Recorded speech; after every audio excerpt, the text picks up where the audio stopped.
নমস্কাৰ বন্ধুসকল, জবিন আছামলৈ আপোনাক স্বাগতম জনাইছোঁ। বন্ধুসকল, আজি আমি আলোচনা কৰিম শেহতীয়াকৈ অসম চৰকাৰৰ যি কেবিনেট মিটিং হৈছিলে, তাত আমাৰ চৰকাৰী নিযুক্তি বিষয়ক তিনিটা অতি গুৰুত্বপূৰ্ণ সিদ্ধান্ত গ্ৰহণ কৰিছে। তাৰ বিষয়ে আমি আলোচনা কৰিম। গতিকে দেৰি নকৰাকৈ আহক কি সিদ্ধান্ত লোৱা হৈছে চাই লওঁ। বন্ধুসকল, প্ৰথমটো অতি গুৰুত্বপূৰ্ণ সিদ্ধান্ত লোৱা হৈছে যে ইয়াত লিখা আছে reservation for specially able candidate in government jobs would be increase from 3% to 4%। Physically যিসকল ডিচেবল পাৰ্চন আছিলে, আগতে তেওঁলোকৰ বাবে 3% পথ সংৰক্ষিত আছিলে, এতিয়াৰ পৰা তেওঁলোকৰ বাবে মুঠ 4% পথ সংৰক্ষিত থাকিব, 1% এটা বৃদ্ধি কৰা হৈছে। গতিকে এইটো অতি গুৰুত্বপূৰ্ণ সিদ্ধান্ত গ্ৰহণ কৰিছে। ইয়াৰ পিছতো চাই লৈছোঁ number 2, degrees diploma issued by government approved distance learning institutes would be now considered at par would on campus course for government jobs. আগতে যি গভৰ্ণমেণ্ট যি নিযুক্তিসমূহত আপোনালোকৰ অ'পেন ইউনিভাৰ্চিটিসমূহ যেনে কেকেহেন্দ্ৰিক বা ইগনো এনেধৰণৰ বিভিন্ন অ'পেন ইউনিভাৰ্চিটিৰ পৰা যিসকলে ডিপ্ল'মা বা ডিগ্ৰী লাভ কৰিছিল, তেওঁলোকৰ বাবে কিছু কনফিউজন আছিলে যে তেওঁলোকে এপ্লাই কৰিব পাৰিব নে নোৱাৰে, বা সেই চাৰ্টিফিকেটখন তেওঁলোকৰ বাবে ভেলিড থাকিব নে নাথাকে।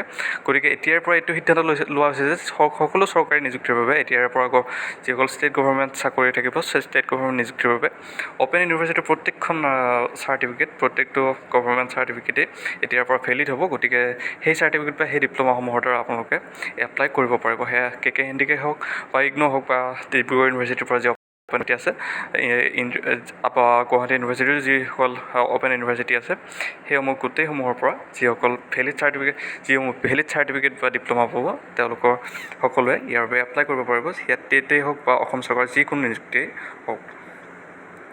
ইয়াৰ পিছত শেষৰ যিটো সিদ্ধান্ত লৈছে 3 number, from now onwards police verification would not be required for those selected for appointment in government jobs. They would have to provide self declaration which would be uploaded on a portal. If self declarations are deputed with facts, appropriate steps would be taken against the candidate. এতিয়াৰ পৰা আপোনালোকে যিকোনো চৰকাৰী নিযুক্তি, আমাৰ অসম চৰকাৰৰ যি চৰকাৰী নিযুক্তিসমূহত কোনো পুলিচ ভেৰিফিকেশ্যনটো প্ৰদান কৰিব নালাগে। অকল আপোনালোকে কোৰ্টৰ পৰা এখন এফিডেভিট দাখিল কৰিলে হ'ল, শপতনামা, যে আৰু এতিয়াৰ পৰা আপোনালোকে থানাৰ পৰা যিকোনো পুলিচ ভেৰিফিকেশ্যন দিব নালাগে। গতিকে এইটো এটা ডাঙৰ সিদ্ধান্ত। গতিকে যিসমূহ পুলিচ ভেৰিফিকেশ্যনৰ বাবে অযথা সময় নষ্ট কৰা হৈছিলে, তাৰ বাবে এই সিদ্ধান্ত লোৱা হৈছে। গতিকে বন্ধুসকল, আজিৰ এই 3টা গুৰুত্বপূৰ্ণ সিদ্ধান্ত লোৱা হৈছে।